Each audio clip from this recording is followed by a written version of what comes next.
I'm Ashley. And I'm Brooke. And you're here with us on A Teachers Who Talk Crime podcast.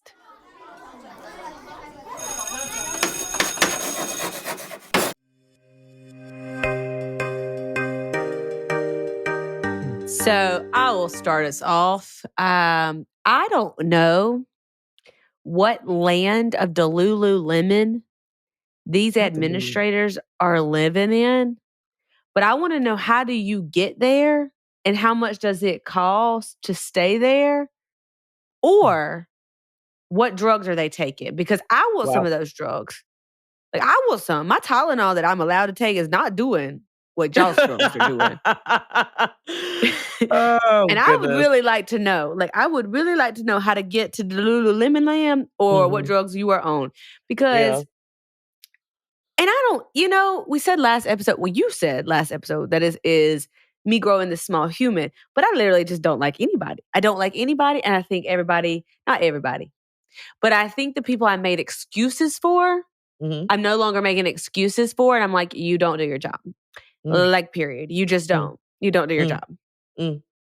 And that frustrates me as someone who goes over and beyond at her job. Absolutely. Now, this week I have not. Today, okay, if you don't know, if you're new here, in the past, prior to becoming pregnant, I was like the fight breaker-upper at my school. Like, there are videos of me tackling children to the floor. I've seen it. Yeah. So today we had 3 fights. I was there for 2 of them. 3 effing fights. Okay. That's 3. Wild. That's wild. These kids are off of their rocker because they know that nothing's going to happen. They know we do not have an admin. Like I said, they live in Lululemon Land. Like, I don't know. But we had 3 fights today. I was there for 2 of them. And I'm very proud of myself. I didn't even think about jumping in it because I am a contract employee now, and I will only do what is in my contract, and that is not in my contract. Yes, you are one of the elite employees. Yeah. So we had 3 fights today. I stood there and I went, they're right here. Come get them. They're right here. Come get them. This one right here. And I just pointed, which caused a huge distraction. And then everybody was like, what is this crazy woman doing? And I was like, they're right here. He's right here. I just pointed. So we had 3. Okay. We then had some huge commotion in the hallway. It was happening as the tardy bell was ringing. And I have been meeting my kids at the door with my little rolling cart. And I've been giving them quick check quizzes this week because we're about to start state testing. So I need to make sure they're up to date. So all this is happening in the hall. And another teacher looks at me. She goes, what is going on? And I just pulled my cart back into my room. I said, it's not in my contract to figure it out. I'm going to teach my class. And I just rolled back in my class, and they were like, can I go to the bathroom? I was like, no, my kids will stay in this room. I will be accountable for my children. Wow. Look at you. That's not even the worst part. That's the day we had, and that's one of the things that I know about.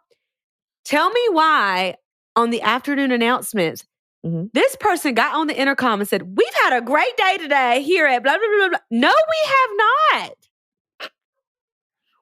What world are you living in? And you talk about how bad these kids, because you are not punishing the kids. There comes the third a point fight of the day, she sent them back to class. Cool. It's come to the point, like, I was where you were months ago. So I feel you because I was there. And I was just like, there's only so much that I can do. So I'm going to do what I do. I'm going to look in that contract and I'm going to see what it says and I'm going to do that. And I do it well. I do a great baby. I do a good job. job. Yeah. But I can't give my heart and soul. I need some for myself. I need some for my kids. I need to protect that. So that's where I'm at right now. Some days I go to work and it sucks, and some days I go to work and it's great. There's been more great days lately than, trash days, which is great. Yeah. We love that. But I think it's because I've just accepted that there's only so much I can do. I cannot change this with me solely, with the way that things are going in the education system. Yeah. I can't change it. It's just... You can't change it because no one's asking for your opinion. No one's asking, but people, we're saying it everywhere. Everywhere. Yeah. All over Teacher Talk, we're telling you, these kids can't read. These kids can't read. Yeah. And you're just pushing these things on them that they cannot comprehend. Yeah. And you're just and passing you them look along. at me to fix them. Yeah. But you give me no resources to teach them phonics skills at and you're the scared grade to hold level them they're back. at. They're terrified to hold them back. They are terrified to hold these kids back because of what the parents will say. Yeah. It's something that I alone cannot fix, and I've decided I'm not going to try and fix it. I'm going to do my job, and I'm going to help the way that I feel, who I can, because I cannot save them all. I can't. Yeah, I know. With the things that are in place, it's not capable. Yeah. And that's the really sad. It is. Because the ones that love me, they really do love me, the kids that love me. And the ones that don't, we just don't jive, and I don't care and they don't care. And told a kid today, I said, hey, I documented what you did yesterday. If you do it again, it's a referral. And no ifs, ands, or buts about it. And I said it just like that. And he threw his quiz on the ground and he stayed silent with his arms crossed the whole class. And when I asked him if he was done with his quiz, he just sat there and didn't respond. I said, oh, okay, cool. We're going to pout today. Cool. I didn't know we were a baby, but that's fine. You do you, boo. And I would have picked that test up. Here is your action. Here is your consequence. I gave you a warning. I said, I documented it. I put it in the Google folder. And today, if you do it, it's this. I don't know how you can interpret that as me being mean to you. You did an action. Here's your consequence. But they get mad, and I'm the bad guy because no one else is doing that for them. Admin's not doing that. Admin's sending them back to class with a little social emotional learning warning. Well, what's going on? Yes, I'm sure that we need all that, and we do. But look at this kid's file, ma'am. But it's also yes, these things are necessary, but they're necessary if they're enforced the correct way. Social emotional learning should not be thrown randomly into the days where you can fit it in. Yeah. It should be a consistent thing that takes time out of the day that the kids have to focus on their social emotional skills, because they are extremely lacking. Yeah. They do not know how to interact with one another. All they do is this. All they do is this. This right here, the phone. That's it. They do not know how to interact, communicate, problem solve. Yeah. At all. And we're just continuing to overlook it. They'll catch up. They're not. You can't assume they're going to. They're not. And we're going to put them in society as adults. And then these kids that you allow these behaviors, they're going to think that the law is going to do the exact same thing that we did in the public education system, is sweep it under the rug, pat you on the back and say, do better next time, baby. No, you're going to jail. So large. The gap is so large. We had PD day today, and we were looking at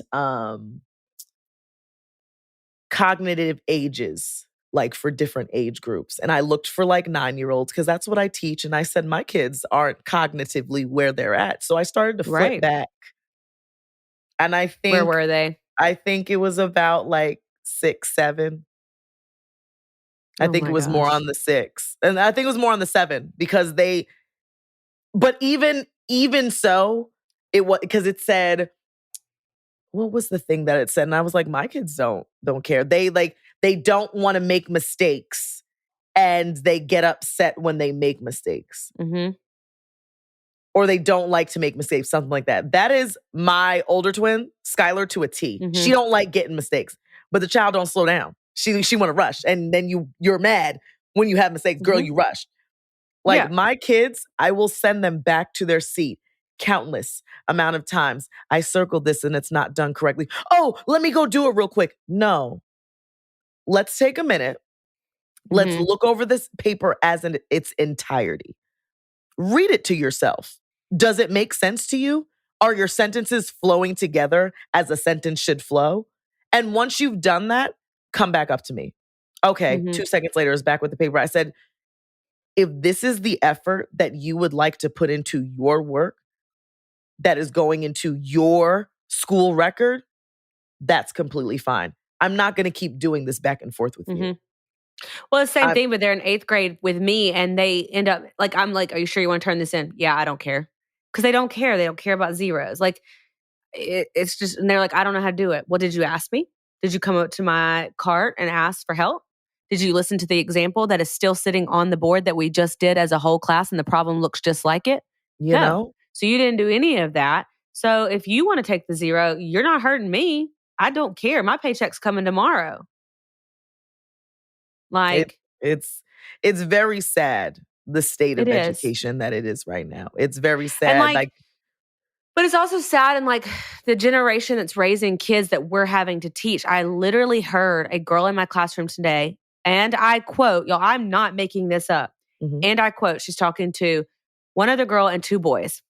My parents do not care if I have sex because they said as long as I don't get pregnant. Well, do you know how to not get pregnant, ma'am? And did they really say that? Because if they really said that, I'd really like to talk to them because I need to know what not to do when I raise this baby. And I feel like these are prime examples. Like, that sounded a little Brantisha Brooke. I'm just like the stupid. I guess I'm just now recognizing people's stupid. I don't know. I guess I'm recognizing people's stupidity and it's now bothering me. Like, your parents, or are you just trying to be cool? I'm going to want to go with the latter, and I'm going to want to believe that she's just trying to be cool. Yeah. Even though that's still not cool. But because I have a hard time believing, as someone who's about to become a parent, that at 13 and 14 years old, I'm going to look at my son, Preston, and be like, all right, baby, I don't care if you go and have sex. Just don't get nobody pregnant. No.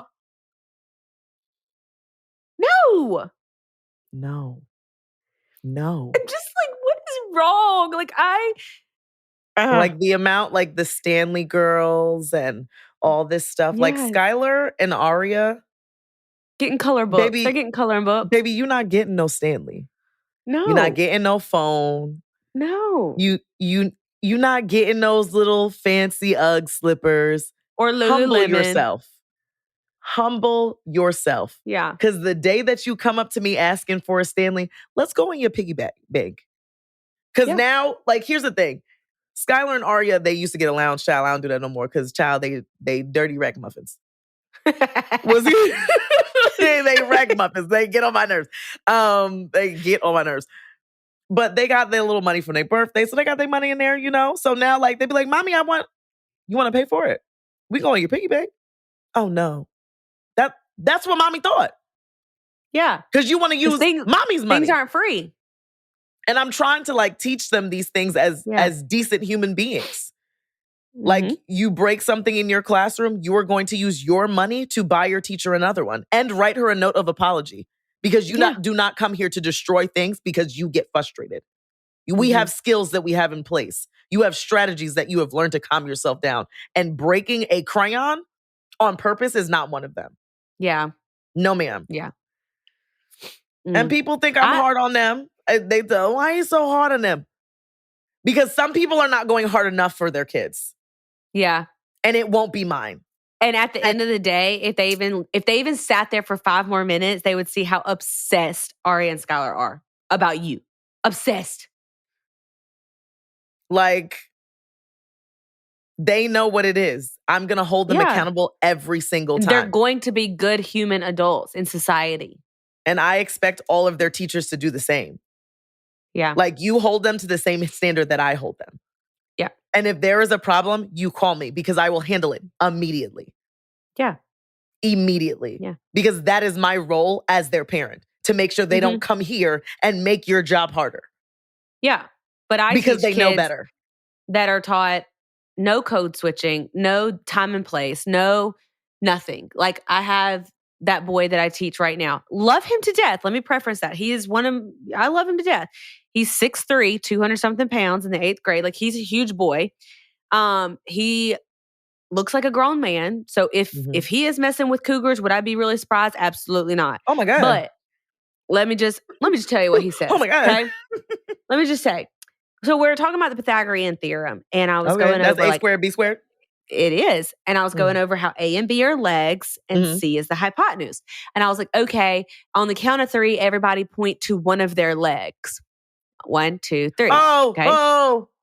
And I said, okay, did we all point to the same leg? Because I'm trying to teach them that the legs, A and B, are interchangeable. Okay.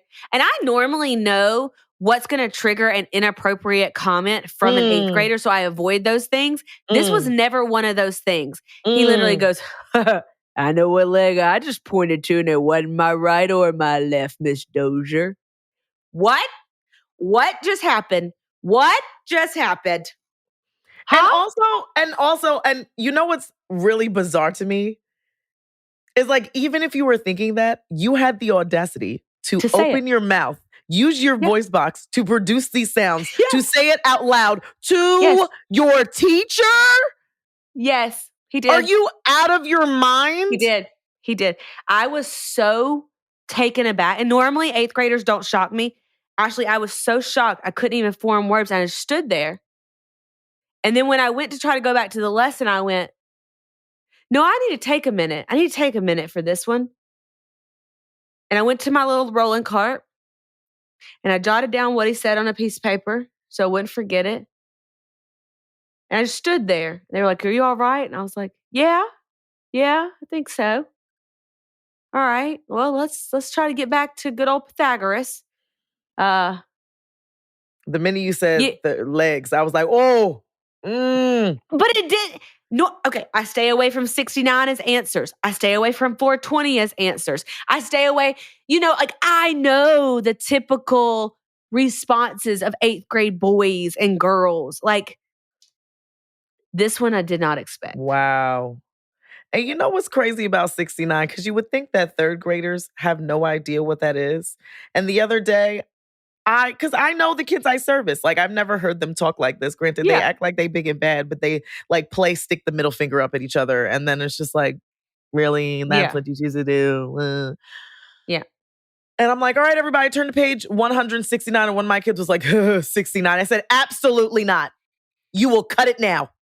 Unacceptable. Yeah.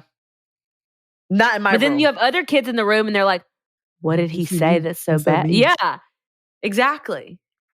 I'm like, what are you doing in your spare time? Not reading a book. That's clear. That's clear, baby. You're surfing the web. The World Wide Web. Exactly where they heard it. That's exactly where they heard it. Oh, gosh. I was just like, I can't. I cannot anymore. Yeah. And like, even in Skylar and Aria's classes, like talk about boyfriends and girlfriends. Like, if you don't date this book, if you don't date this knowledge, because I'm not raising my kid to think she need a man to save her. Sure not. Yep. But then all these parents got mad that we took sex education out of the public education system because, well, you're not going to teach my kid about that. Well, then who's teaching? Would you rather Joe Blow from the internet teach them? Honestly, TikTok is probably mad knowledgeable about that these days, I'm just saying. Yeah, but in both ways, negatively and positively. But depending on what side of TikTok right side of TikTok, but they're not going to be on the right side. You said depending on if they get on the right side of TikTok. And now we know that's not going to happen. But if you look at the teen pregnancy rate then when sex education was in, and now it was actually lower when we were teaching sex education. Yeah. And also, abstinence was higher then than it is now. My main concern is, why are we fixing what wasn't broken? Granted, not to say when I went to school, the education system my teachers genuinely seemed happy when they came to work. Not to say I don't seem happy when I go to work, but my kids be like, Miss Brent, we're getting on your nerves, right? And I'm just like, y'all just will not stop talking. You know what I mean? Like, my teachers were always... But we didn't talk. We went to school and we learned. We did what was expected. They didn't have to deal with what we are currently dealing with. I feel like that, and I feel like they just had a freedom. Like, it wasn't all... And if it was, like, Child, I don't remember no state test. And if I did, like, she just brushed it like it wasn't even a thing, because I don't remember not a thing about no state tests. Yeah. And it's just, now it's the science of reading and all of this stuff. Excuse me. I don't remember learning that way. Yeah. I don't remember learning that way. And I think I turned out just fine. So why are we now throwing iPads and throwing all this into the system when the ones that came before, granted, I know we're evolving with times, but just throwing technology in their faces is crippling to them. Yeah. These children are addicted to screens. Somebody did a study on that, and they said that education has fallen in scores and academic achievement since we introduced technology into the 1-to-1 ratio of children. I'm not surprised. We need to go back to computer lab days. Like, oh my God, we're going to the computer. You always have access to this thing, and you don't even know how to use it properly. Why am I now teaching you? You have the smartest device in your hand right now. All of the answers you seek are on this device, and you can't even use it.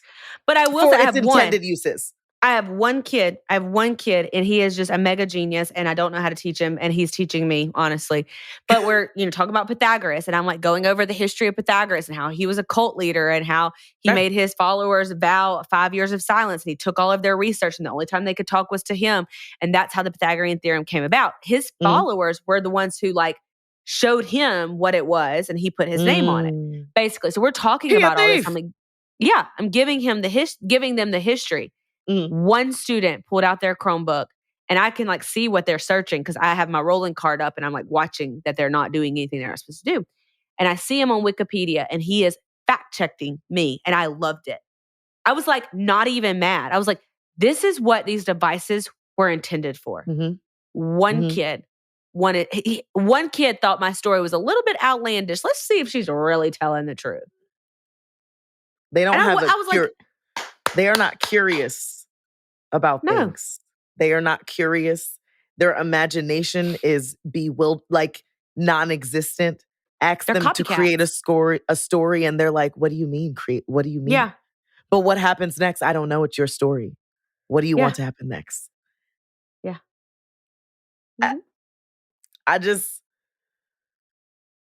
Things were different. They were. Things were different. I didn't mean to get us on a rant. I just want to know how to get to the Lululemon land, and I want to know what drugs people are taking because the best kind, I bet. I know. My Tylenol is not up there on the list. So, it's just a but you want to get to a brighter note and get to our estudiante yesterday. Yes. Let me open my phone. This is an email. Ooh. An email review. And I'm not going to reveal her whole government on here because I don't know if she wants me to. But our estudiante yesterday is Tammy. Yay, hey, Tammy. Tam. Hey, Tam. How you doing, girl? And the email is titled podcast. So I'm assuming it's a 5-star. Yeah. So here we go. And Miss Tammy says, good evening. Hey, good evening. How you doing? First, I love your podcast. Thank you so much. Appreciate you. You ladies are fun to listen to, and your school stories are so relatable. Girl, I hope you just enjoyed that whole entire rant. I hope you did. Because I was thinking of you in mind when I was going on it. Because I was like, this is about to be relatable to so many people. Sure is. Is it relatable to you, Tam?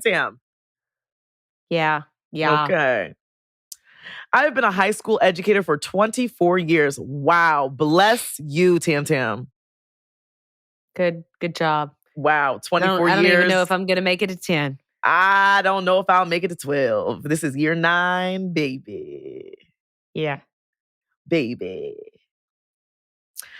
I've been a high school educator for 24 years, and let me tell you, being a public school educator in 2024 is not for the weak. Tam. Say it again. It's like, you know what you're talking about, Tam. Yeah. Like, keep fighting the good fight. You know, Tam, I think the good fight is getting me. Yeah. It's getting me, Tam. Tammy girl. They out here with swords and I'm just out here with my sticks and stones. Yeah, and they breaking my bones. And sometimes their words hurt me, okay? Can I get a hey man? Hey man. Yo. Oh gosh. Oh man. Tammy, we appreciate you and we appreciate your years of service. We do. I feel like they need, granted, we not fighting, but you know how they give like medals for people who be in the military and stuff like that. I want my medals of service for this right here because like Tim said, this is not for the weak. It's not. I'm in so many not so many, but I'm in Facebook groups about teaching and people are asking how to give their special education certifications back. Like, how do I return this? I don't want it anymore. Yeah, I want a full refund. I do not want to pay these loans. And it's just like the fact that people are like, take it back. Like, you could take back the whole degree. Take the whole thing back. I don't want it no more. Yep. Wow. Yep. Tammy. That was a good one, Tam. That was a good one, Sam. All right, Miss Tammy. Well, I thank you so much for your review. This gold star's for you. Bing. Yeah. Mm-hmm. All right, guys, we are back with another case. So sit down, shut up. The murder is about to begin. Ahora.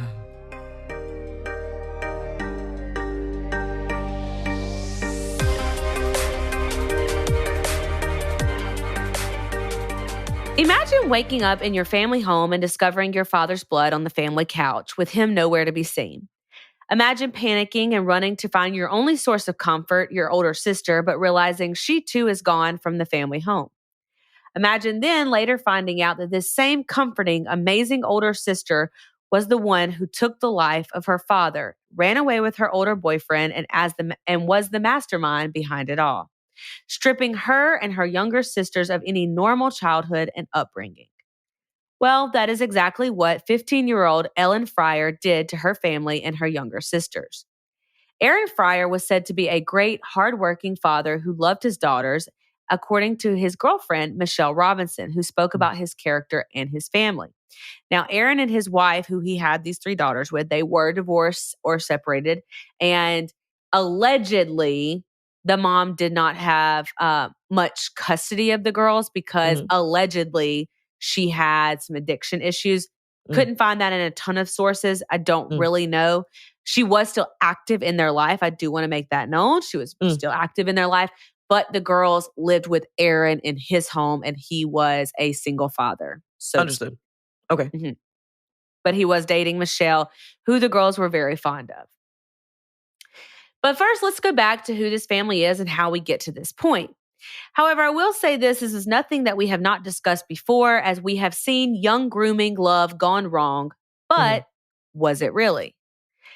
This idea of young grooming love leads to murder of a single parent in this particular case, a dad at that, which I don't know if y'all knew, but did you know that this is called patricide? And it only actually accounts for 2% of all homicides in the United States. So basically, when a child murders their parents, it's called patricide.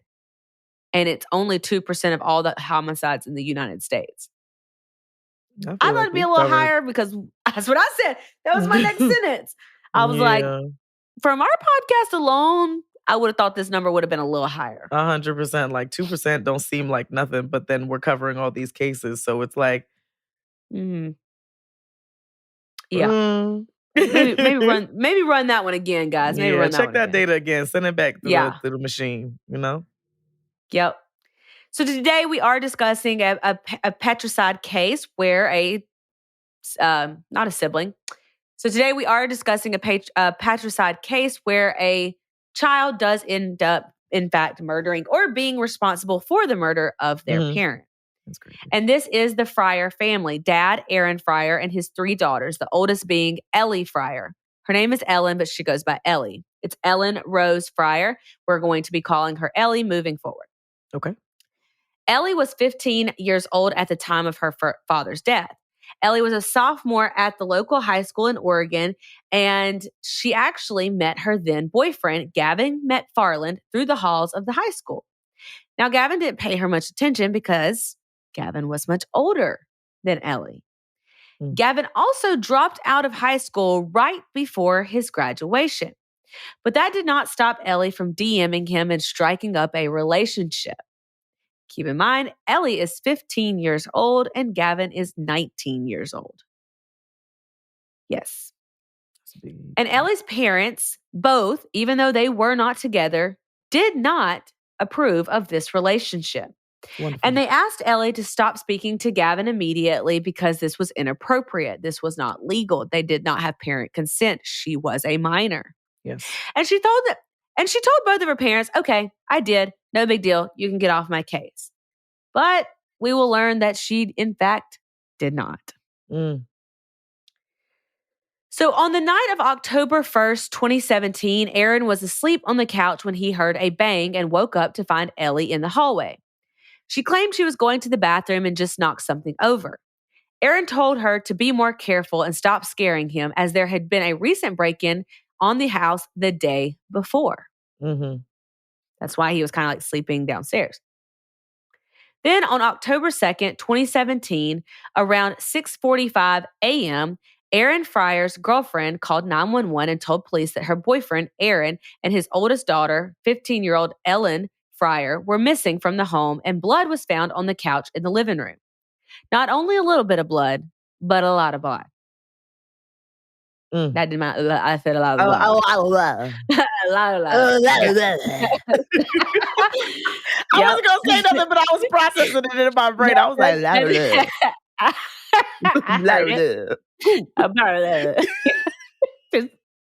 Yep.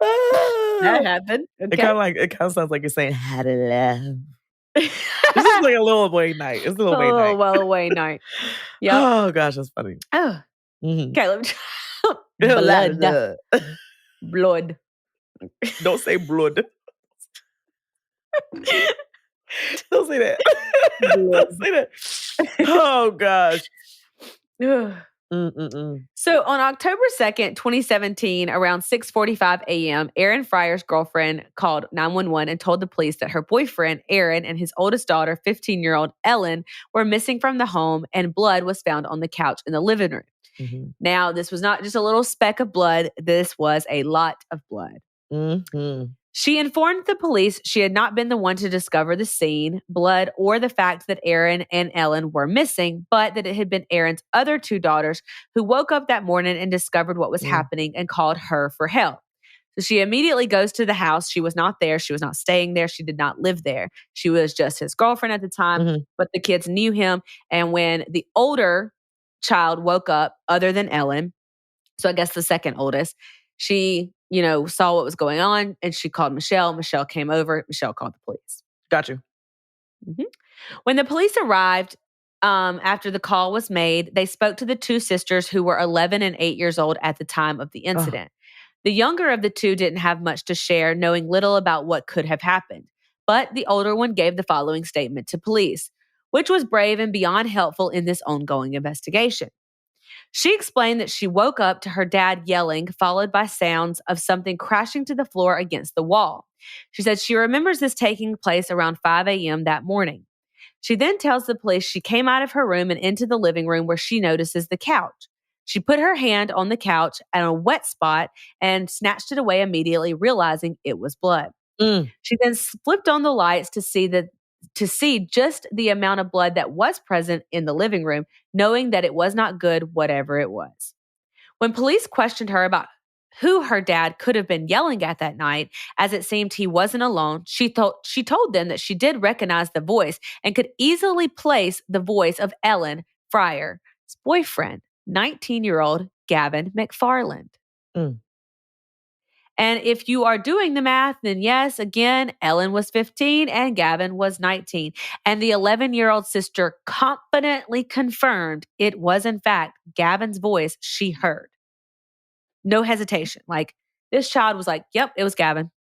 So she already knows that the sister is more like involved. And granted, no one's put no blame on her. So she was probably aware that they were dating and keeping it on the hush. A little sister bond, Right. 100%. 15 and 11, that's pretty close. Yeah, you talking like, oh, I got a boyfriend. Don't tell nobody. Don't tell mom and dad. And you're like, hey, girl, let me get your lip gloss. Right. You know what I mean? Things like that. But my question is, so you said she heard this scuffle around 5 a.m. So when she heard this scuffle, she immediately went downstairs and the dad was not there. No. She went downstairs at 5 a.m. She heard a scuffle like in the middle of the night. Got you. But that could be the hallway interaction that she heard. That I don't think it was the hallway interaction though, because she heard Gavin's voice. Okay, got you. Gavin is a part of all of this after the hallway interaction with Aaron and Ellen. Okay, and 5 o'clock is just when she went downstairs. Yeah. Understood. Okay. Because I was like, she's like realizing. Okay. Right, because at 6:45 is when the police were called. Yeah, okay. Yeah. I was confused. I was like, dang, he moved her or he moved him quick. Like, boom, and you come downstairs, he's gone? Like, that's crazy. But there was time in between. Okay, got you. The police then questioned neighbors and friends about what they could tell them, and a man named Curtis Smith, a friend of Aaron's, spoke about how Aaron was not a fan of Ellen's boyfriend, Gavin. He said, quote, Aaron would tell me that the guy is a bad seed and not a good influence on Ellie because Ellie was doing very well in school. She was doing band and everything, but I think Gavin held her back. So he's basically in a nice way saying like, Ellie was top tier. She was doing all these things. And then here comes this older boy. And now she is rebelling. She's staying out late. She's lying. She's not doing good in school. We've seen it. We've seen it. Yeah. This led investigators to the fact that before Aaron and Ellen went missing, he and his daughters had a disagreement on the relationship with Gavin, and Aaron actually told Ellie she was no longer allowed to see or date Gavin, period. So he actually confronted Ellie with the fact that he knew she had been lying, that he knew she was still seeing Gavin, even after the mom and dad both told her in the beginning, this is not going to work out. We are not letting this happen. He is 19. You are 15. So he is confronting her for a second time the day before all of this happens and is saying like, look, I know you've been lying. Here's my evidence. And what he actually found out was Ellie said she was going to a friend's house to sleep over and she had been using this trick for a while and come to find out she was sleeping at Gavin's. So then Aaron goes to Gavin's house the day before he's killed, knocks on the door and threatens to kill Gavin on his own property. Well, I don't know if Gavin owns the place. He's only 19, but it's where Gavin lives basically. And he like threatens to kill Gavin. He's in his face. He's yelling. He's screaming at Ellie, makes her come home. They get into a big argument, blow out all these things, right? Wow. So, yeah. Wow. But again, every teenager fights with their parents. Not a reason to kill your parents. Yeah, over a boyfriend that now y'all both locked up and will probably never see each other. So correct. Yeah. Doesn't really pan out. Yep. Now, Gavin did call the police during this whole interaction, like with Aaron about him threatening to kill him and him coming to his house and all of that. But it kind of was like Gavin didn't really say much when police arrived because homie, you were the underage girl in your home. So like, how you think this is about to go? Yeah. You going to jail. But are you dumb or are you stupid? So Gavin was then like, oh, it was a misunderstanding.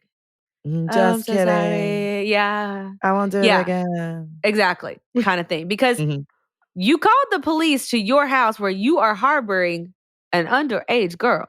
And her dad is just trying to come get his daughter. Yeah. Whose side do you think they're going to take, buddy? Yeah. Not yours. Yeah. Not yours, buddy boy. So obviously right away after talking to the neighbors and the two daughters and the girlfriend and seeing the crime scene for themselves, they knew that they were in search of these two people, Gavin and Ellie.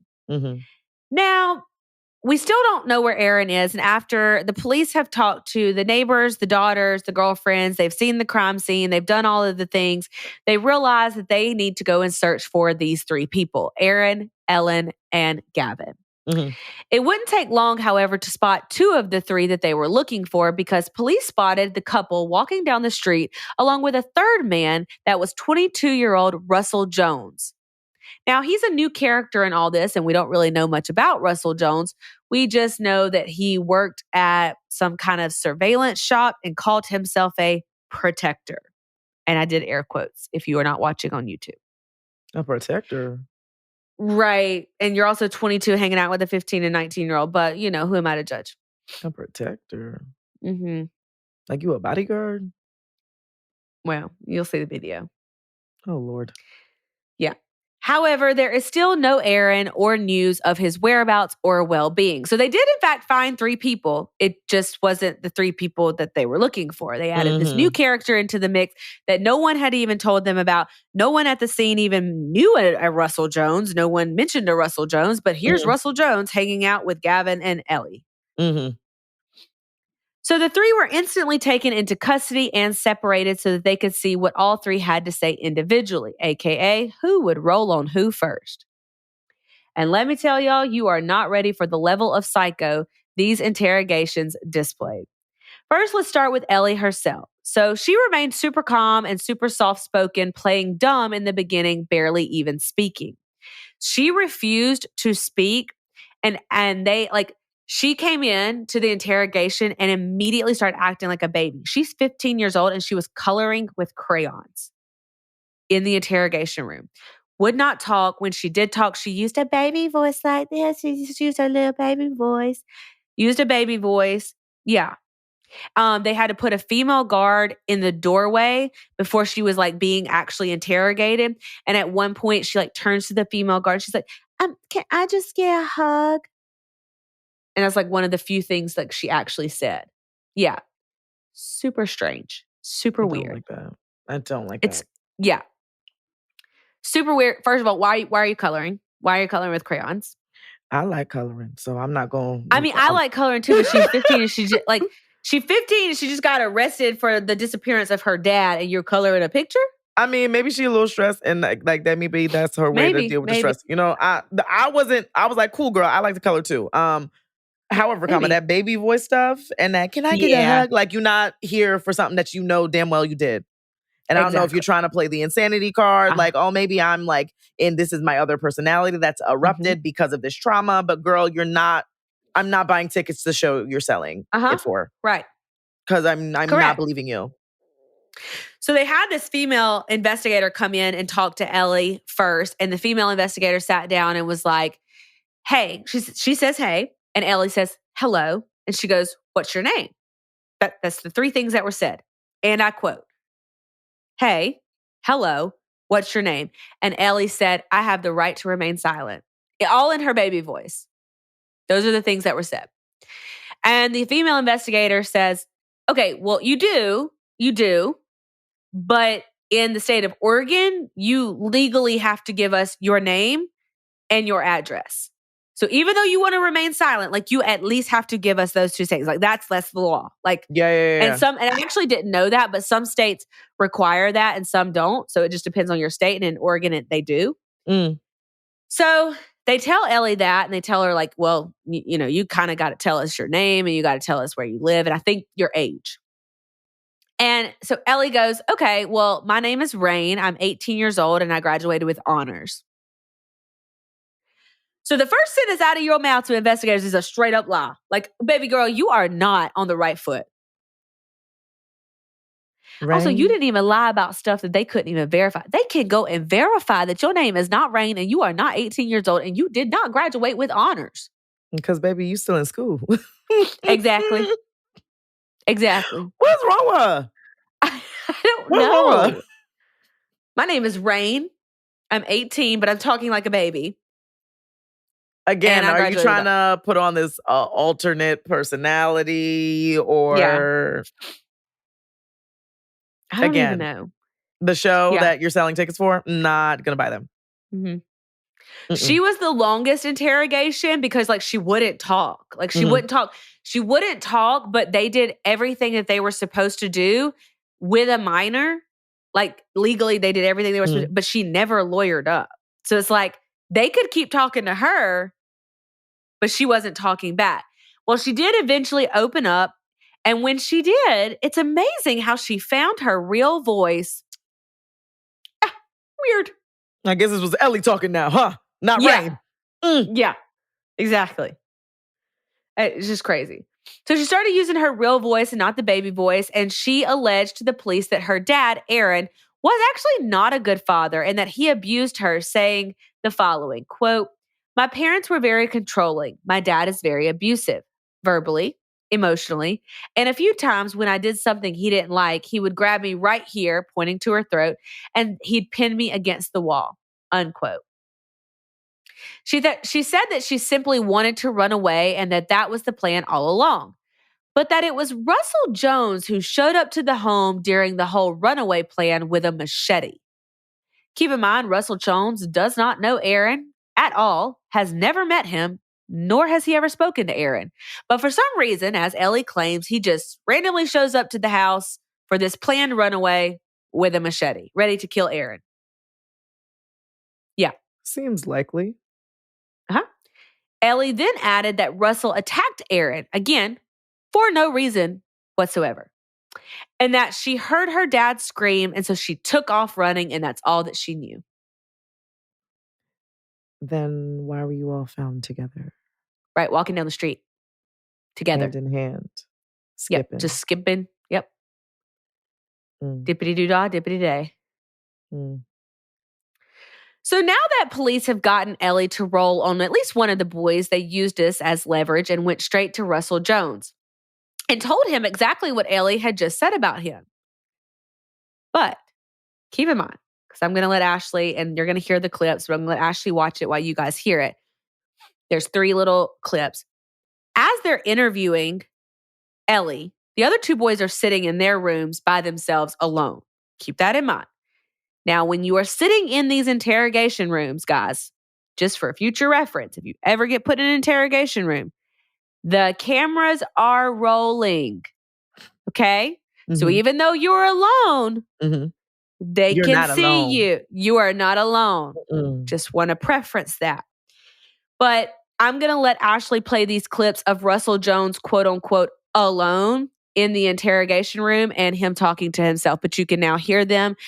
John will insert them right here. Ellie is still technically a minor. 8 hours, hence 48-hour mystery, dumbass. Then you do your little search posse. By then, Gavin, me, and her would be in California. Right. Perfect. Is that good? Yeah. Okay. Do. Perfect. Now all I need is a cigarette and I'll be happy.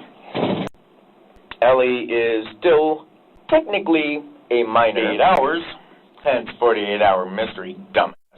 Then you do your little search posse. By then, Gavin, me, and her would be in California. Right. Perfect. Is that good? Yeah. Okay. Do. Perfect. Now all I need is a cigarette and I'll be happy. All right, so we're back, and everything you just heard, if you are not watching on YouTube, everything you just heard, there is no one else in the room. Like, there is no one else in the room. So, Ashley, what do you think? He's nuts. He's either going through a psychotic break or he is very high on some crazy drugs. Because what are you even saying? Release them to me and take a drug test. And yeah. But he calls himself the protector, like I said. And it's just like, sir, you are honestly protecting nobody with that scrawny build. Sorry, not sorry. Yeah. But I he's wouldn't want not you to even protect me. either one. He's neither one's guardian. He's not related to either one. Nothing. He weird. Yeah. Like he is literally talking to himself. And that's not, y'all, that is just the clips I gave y'all. He starts talking to that little speaker that's sitting beside him, like later on in the interrogation. Like it's crazy. It's really weird. That is really, sir, you need to be committed.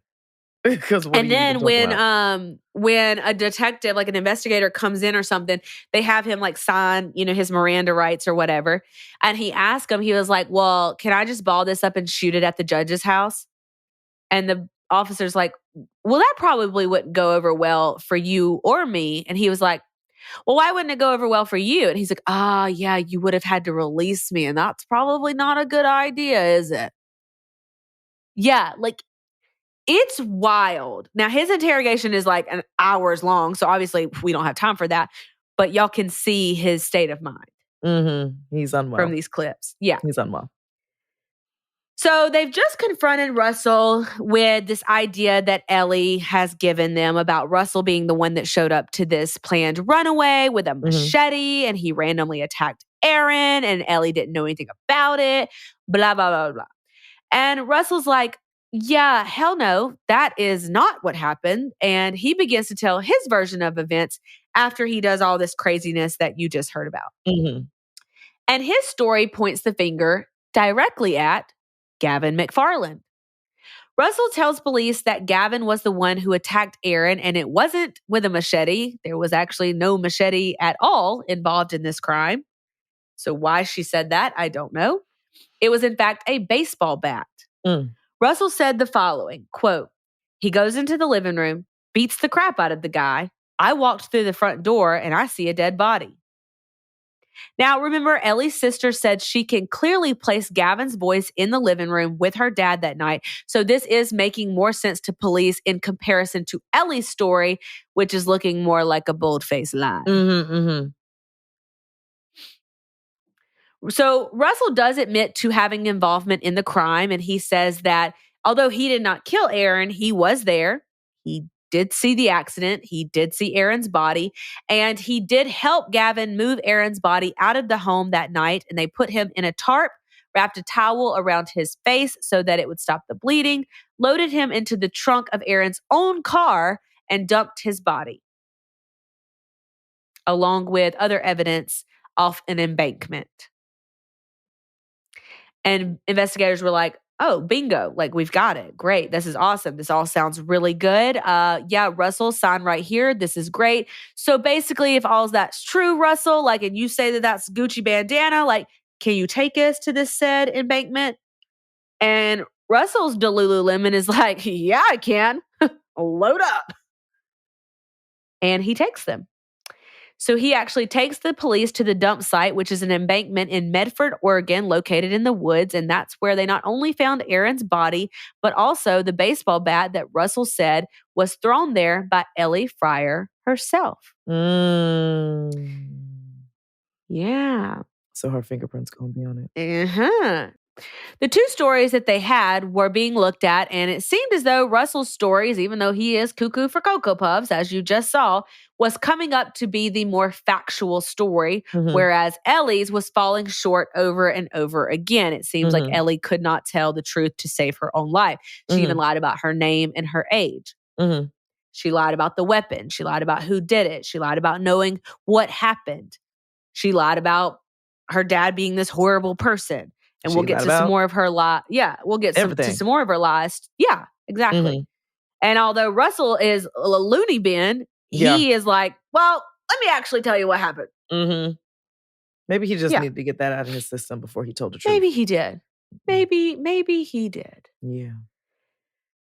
And Russell's story was also confirmed by the medical examiner after they found Aaron's body, that confirmed that Aaron did in fact die from blunt force trauma and not by a machete, which verified Russell's version of events. Now, after interviewing Ellie and Russell and finding Aaron's body along with the baseball bat, the police decided it was finally time to pay good old Gavin a visit to see what he had to say about the whole thing. And boy, did he have a lot to say. So they saved Gavin for last, and they did not speak to Gavin until Aaron's body was found. Okay. So really and truly, like, the police did a stand-up job. I mean, they had 3 dingbats, honestly, as suspects, and Ellie wasn't making no sense. She was talking in her baby voice. Her name is apparently Rain, who's 18 years old. Gavin is a loony person, but like he was like, I'll tell you everything. I'll even take you. Yeah, I'll even say, load up the car. Stop at Whataburger. Yeah. So now they're going to talk to Gavin. So as you can see, Gavin was, well, he's also a little bit off of his rocker, just like the others. But when police finally did talk to him, he said, yeah, I did kill Aaron Friar because Ellie, 2 weeks prior, had told him not only was Ellie pregnant, but that her dad was abusing her. So 2 weeks before Aaron dies, Ellie comes to Gavin and is like, I'm pregnant and my dad is abusive. Mm-hmm. Was she really pregnant? Well, what do you think? She wasn't really pregnant. She lies about everything. Mm. He said the following, quote, "I was just trying to protect Ellie. That's what set me off. I was just really angry at the moment. The anger had just been building up because of the things that Ellie had been telling me." Mm-hmm. Now, this statement made me think in the research that Gavin went to get Ellie for the runaway as planned. And when he saw Aaron on the couch, he let this anger take over and he just killed Aaron right then and there, right? That's kind of how it reads to me. It reads as though like Gavin had no other, like it wasn't premeditated, all of this stuff, okay? But Gavin made sure to let police know that yes, he did kill Aaron, but that it was all Ellie's idea. She said, quote, "Go out in the front of the room, take him out and text me and let me know when you're done." He even demonstrated for police how he hit and beat Aaron Friar with the baseball bat that was actually owned by Aaron and was kept by the front door as protection for him and his girls in their home. Yeah. Now, what he meant by this, about it being all Ellie's idea, when Aaron showed up to the home that day and called Ellie at Gavin's, Ellie and Russell and Gavin started making plans in a notebook. Started out as a runaway, but then conveniently, we're drawing the layout of the house. And then we're making a plan B. What if plan A doesn't work? And plan B goes accordingly. So they actually did have a plan to kill Aaron prior to them showing up to the house. However, the night that it actually happened was not the date written in the notebook. They wanted to wait until Ellie turned 16, which was after New Year's. And now we're in October. So they were planning this to take place after New Year's in January. Ellie would be 16. It would be a new year. I don't really know why that's important, but that was what was in the notebook. Is 16 However, when she is of age? That might be when she's legal in Oregon. Yeah. I don't know. I'm thinking that's probably why. Right. But for some reason, all of this transpired on this night in October and the plan did not go accordingly. So we're improvising at this point. Now, with all of this information given to police by all three suspects, it was time to put the timeline and facts together. And here's what they confirmed and learned about the murder of Aaron Friar. Ellie was not pregnant by Gavin like she told him she was, and Aaron did not abuse Ellie, nor did he abuse any of his other daughters like she claimed to police and to Gavin. They also confirmed that the plan was for Ellie to run away, but that night Ellie convinced Gavin to kill Aaron with the baseball bat as he demonstrated. Police also discovered that the trio had planned to kill Russell Jones's father after killing Aaron Friar, but gave no detail on how they planned to do this. Investigators also confirmed, right, just taking out dads left and right. Investigators also confirmed that everything Russell told them very matter-of-factly was in fact true. But why would a daughter take her own father's life? What kind of person would do that when you have everything going for you? I mean, he was a good dad. And it seemed as though she wasn't actually groomed the way that they maybe have thought she was. And it was in fact Ellie that was the master manipulator of Gavin and controlled Gavin in the relationship. That's a shocker. Isn't it? Well, not really. If she's like a really bright girl and he's like a high school dropout and, you know, not really doing much of his life, she, you know, is intellectually on a level that he's not able to be at. So it probably was easy cake to her. It reminds me of Jasmine Richardson. She was the mastermind. Yes. She was way more intelligent than Jeremy Steinke. Because he was Steinke. You know, and she took that advantage. Like their age gap was significant, but she knew that her intellectual ability was better than his. Yes. And I feel like it could be the same here, but everybody likes to say, oh, well, Gavin was older. Okay, just because you're older really doesn't mean you're smarter. No, and you also know men mature a lot. Very true. Then, you know. Yeah. Just the facts, people. Yep. Don't come for us. With all of this on tape and confirmed, there would be no trial for Gavin McFarland because he decided to plead guilty to murder, tampering with evidence, rape in the third degree, and conspiracy to commit murder. And he was sentenced to life in prison with the possibility of parole. Mm-hmm. He is eligible to apply for parole in 2043 when he is 45 years old. Wow. So basically, Gavin was like, well, the lawyer showed up and was like, I don't think we can take this to trial. Yeah, it's not your best interest. Yeah. Might want to just say you did it. Let's just see what we can get from this. Yeah, exactly. But 45, I mean, you did miss a lot of life, but you still have life to live. So I really hope that Gavin is being reformed. I hope that he's getting his GED and finally getting an education. I hope he's doing well. I do. I genuinely hope that he is making a change in his life. There would also be no trial for Russell Jones because he too decided to plead guilty to conspiracy to commit murder, and he was given a 15-year prison sentence. He is planned to be released in April of 2031 when he is 35 years old. Wow. Okay. Yeah. And lastly, Ellie Friar.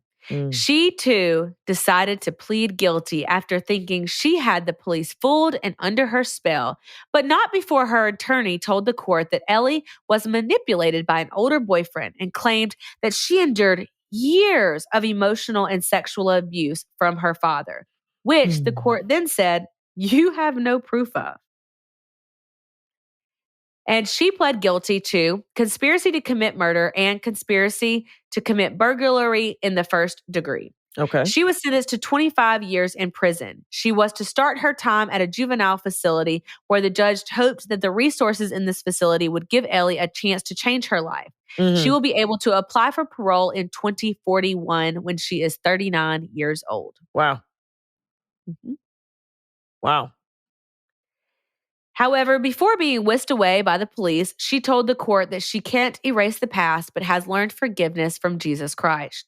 She went on to say, quote, I am not the scared little girl I was over a year ago. I've seen all different kinds of people, and now I see humanity from a new, compassionate perspective. Okay. Yeah. And that is the case of the Friar family. Wow. Wow. Yep. To kill your dad over a boy that you're never going to see again. Never. You're never going to see him again. Never going to see him again. You probably didn't even talk to him again after you got put in the interrogation room.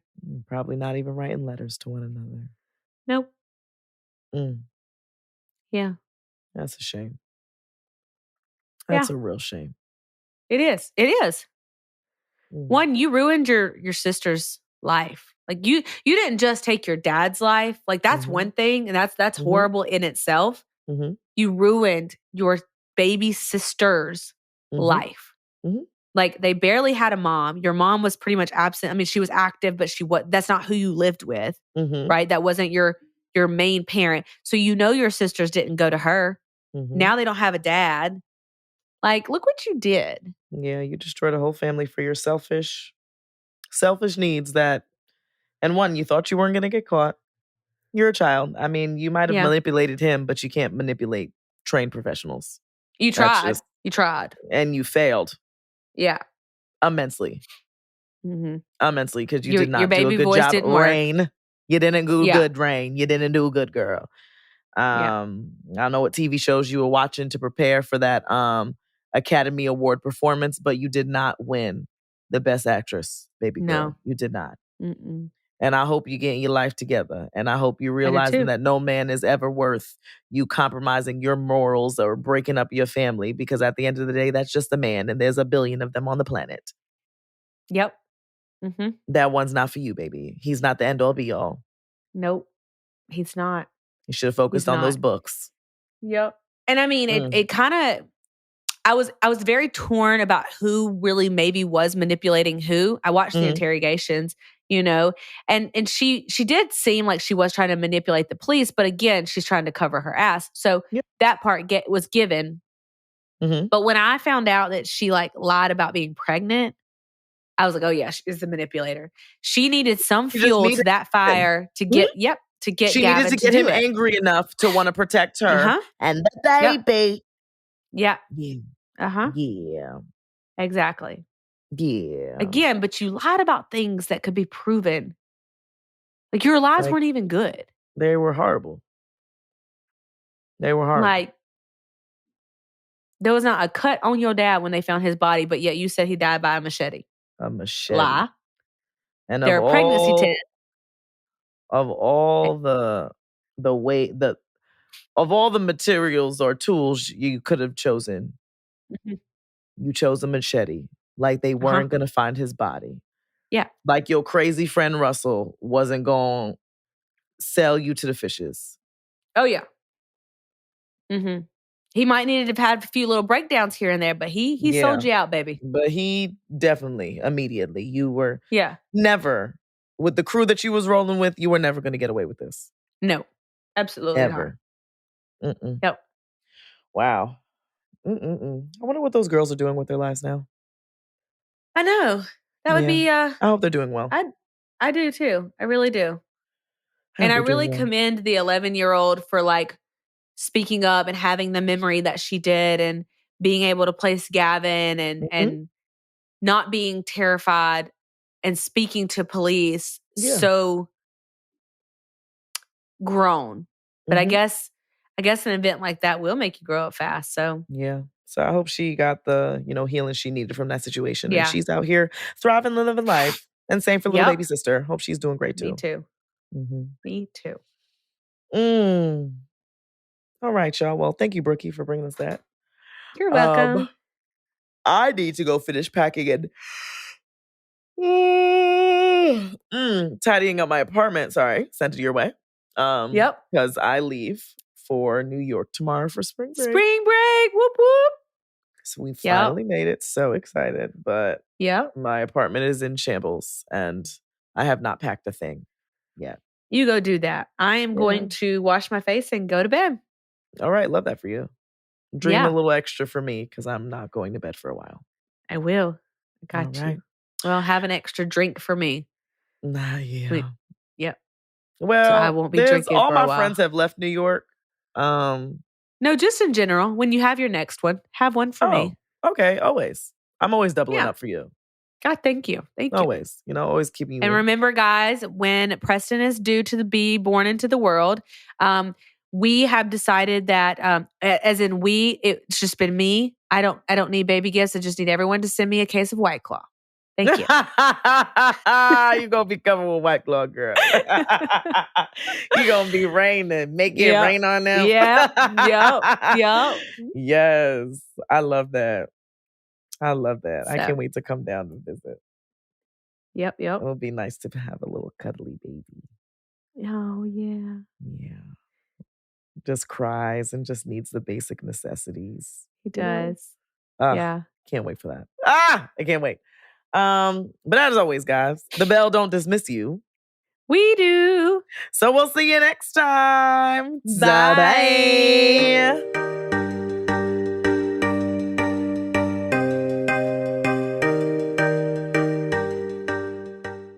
You know immediately what I thought of when I saw her name? That Lil Wayne line. Which one? The hoes will be hoes, so I couldn't blame Tammy. Cut that, John, by the way. Don't throw that in there. My favorite Lil Wayne line is, I still got the vision like the line between two dots. He's such a lyrical genius. She got bars. Like, when real G's move in silence like lasagna. Yes. But you know it's spelled lasagna? Yep. And it's lasagna.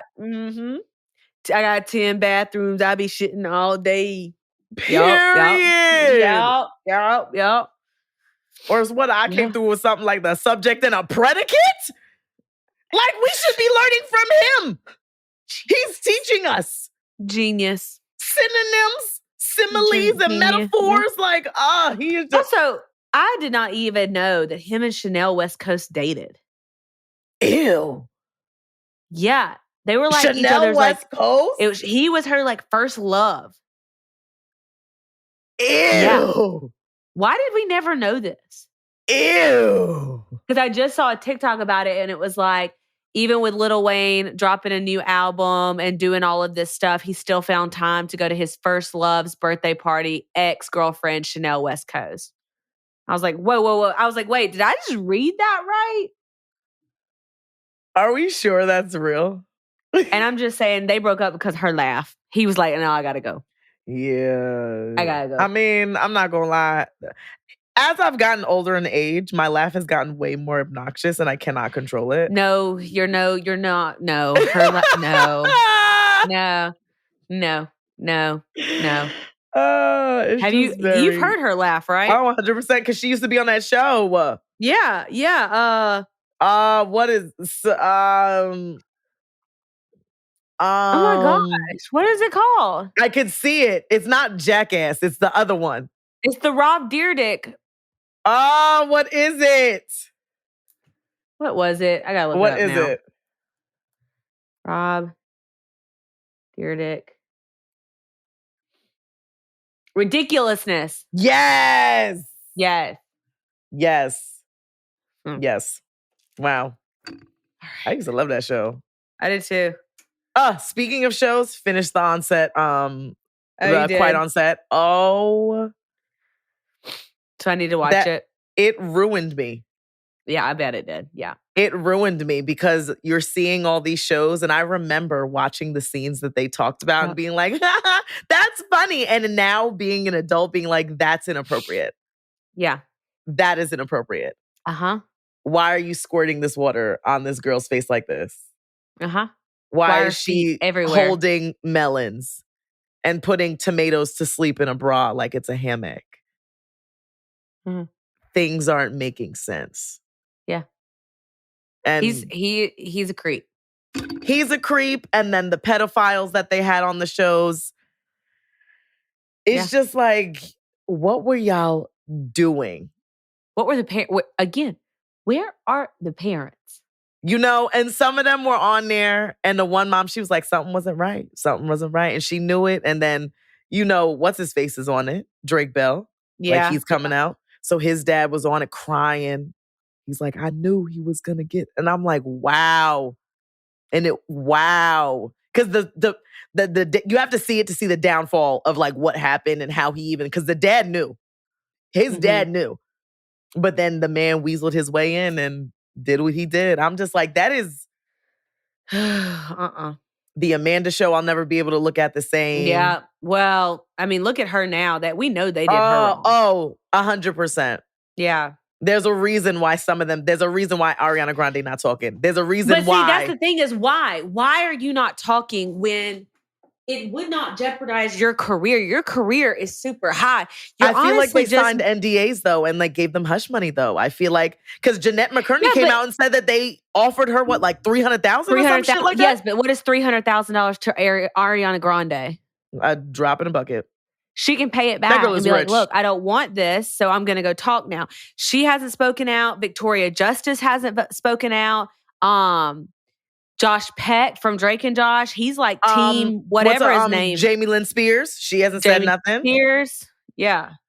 Like, it was a good, I started and finished it yesterday. I was up till 1 o'clock in the morning. Yeah. Yeah, it was good, but it was also and then we just all sat there and we thought Orlando Brown was crazy, but I think there's some realness in what he's saying. There's some realness in what this man's saying. But I think I think it messed him up so much in the head that like, and that's what's happening with a lot of them. That's what's happening with a lot of them. Yeah. That's crazy. And then you wonder how many other shows are like that too. You know what I mean? Oh, I know. Well, they haven't even gotten to Disney. I don't think they're going to touch that. I don't think they're going to touch that. Disney will never allow it. They would never. Yeah. I feel like Nickelodeon's already been in too much shit. Like they're like, all right, you can talk about us. Have you seen that girl? She was Raven Simone's best friend on That's So Raven, the redhead, Chelsea. Yes. I don't know her real name, but Chelsea was her name on That So. She She's makes trolling TikToks. at this point, though. She's trolling at this point, though. Like at this point, I don't know if you have anything real to say because you're doing so much trolling and not giving us anything. You're like, wait till this NDA closes. Like, girl, what is you really gonna talk? Are you really gonna tell us? Yeah, that's what I'm saying. Is like she's like, okay, I wanted to see how many more days I have on my NDA. But I literally have been in TikTok so long that like I've seen where people null and void NDAs all the time. They're not really, I guess it depends on how they're written and what's in them, but like, like Kelsey, the mom talk girl, she had like, somebody had like a cease and desist or whatever. Like people, I don't know. Maybe I don't know. I don't know. It's crazy though. All right, here we go. Not short, but not long. Okay.